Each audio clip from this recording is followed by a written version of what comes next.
In case y'all don't know who this is, this extraterrestrial looking thing in the picture, this is Florida Senator Rick Scott. And I swear, it is some asylum escapees that are running that state down there. I swear, because it seems like nobody down there has a lick of sense between Ron DeSantis and now Rick Scott.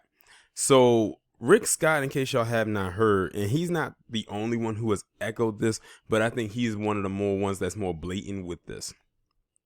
He has come out and he has said that his grandchildren will start distance learning. Now, Rick Scott, along with many others, are some of the ones that said initially early on that this virus was a hoax. It was all hype. It's not a big deal. And I say that to say this. Rick Scott, if you believed all of that, then why do you want your grandchildren doing distance learning when they quote unquote open the schools back up? And if you actually believe that this virus was a hoax, or if it wasn't as bad, considering the numbers that Florida has right now they believe that it's real. That's why when people say, oh, it's not this, they're blowing it out of proportion, this, that, and the third. And then when someone close to them gets it or they get it, now they're a believer. Now, I'm not saying anyone close to Rick Scott got it, but he's not willing to take the risk, but he wants to risk other people's kids. And that actually echoes something that if y'all haven't heard or saw recently with Tucker Carlson, when there was this clip I saw online where they were talking about sending the kids back to school. They're basically, in so many words, and this was from his own mouth, that they are willing to sacrifice the non-white kids, more specifically more the black kids, as guinea pigs to go back to school in the physical sense. That way, if they catch it, they won't have to affect the white kids. Then they're going to send them after. I said that's nothing new to black people. They've been using black people as guinea pigs for how long? For their own little experiments before they tried it on themselves. And then I saw someone had sent me a pamphlet for the operation of how they're going to reopen the schools, and it had 3 kids on the cover. It had a white kid, an Asian kid, and a black kid. Do you want to know which kid was in the forefront and the other 2 were in the background? If you guessed the black child was in the front and the Asian and white kid were faded into the background, you would be 100% correct. I said they couldn't be more blatant with that if they tried. But let me go ahead and read this article. Florida Senator Rick Scott asserted parents need to be given a choice whether their children should return to in-person learning amid the pandemic.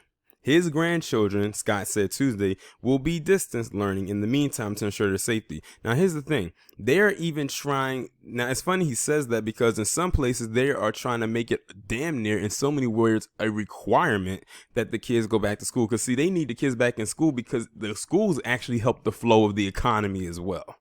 And if teachers aren't in the school and the kids aren't in school, the economy is not working either. Why? Because the parents aren't working, and the parents need to be working in order for the flow of the economy to work as well. It's like a well-oiled machine that has been breaking down for the last 3.5 to 4 months. So it's like I said, it's really cyclical. His grandchildren, Scott said Tuesday, will be distance learning. He said, you ought to give parents as many choices as possible, says Scott on Fox Business, Varney and Company. My daughters are going to be more focused on distance learning right now to make sure their children are safe. But I know other parents are going to want to make sure their children are back in the classroom. Well, how do you know that, Rick Scott? You saw how he just tried to put words into the mouths or into the minds of these parents, alleging that they just are happy to send their kids back to school. I would think that many would disagree with you. The debate over whether children should go back to school in person or go back to in-school person schooling, took a new turn this week when the state's largest teacher union, the Florida Education Associated, sued Governor Ron DeSantis and the Florida Department of Education following the department's emergency order to reopen physical school classrooms 5 days a week in August. Now, some places said that if they do open schools back up in the physical sense, they were going to do like 2 days a week. This fool wants to do it an entire 5 days as if nothing is going on in this this establishment right now as it stands. Mind you, Florida has very high numbers coming across that state right now, and you're going to make them even higher. I said on Twitter yesterday that the slip underneath America's skirt is showing so much right now. If people around the globe didn't know how America operated before, they know now. And people say people laugh at America. Oh, they are falling down, busting out, laughing, crying tears. They probably damn near piss and shit on themselves all at the same time, laughing at what's going on. This pandemic, this virus, whatever you want to call it, has literally caused America to become a laughing stock in just a few months. But that all goes back to the lack of true leadership. Speaking on NBC's Today's on Tuesday, FEA President Frederick Ingram said, "We don't want to be the petri dish for America. In fact, we need a survival kit." The Florida Department of Education responded to the lawsuit in part. The FEA hasn't read nor understands the guidance and emergency order.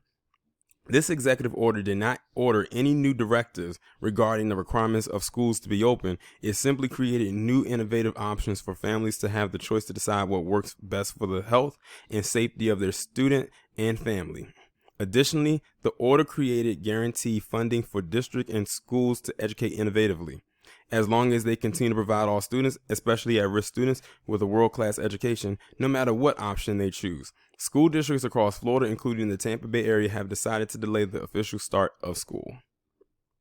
Leave it up to Ron DeSantis. He will try to overturn that.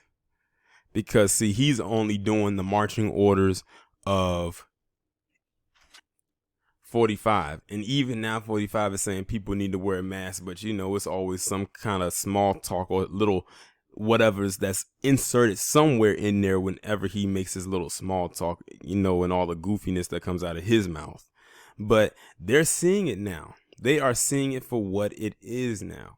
And Rick Scott and so many others who believed otherwise, now they're seeing it because either their family got affected by it, they got affected by it, or they see others around them getting affected by it, and now they're getting shook right now. Now they're a believer.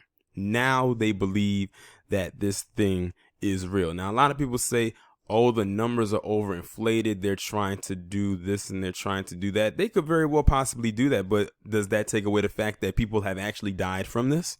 No, it does not.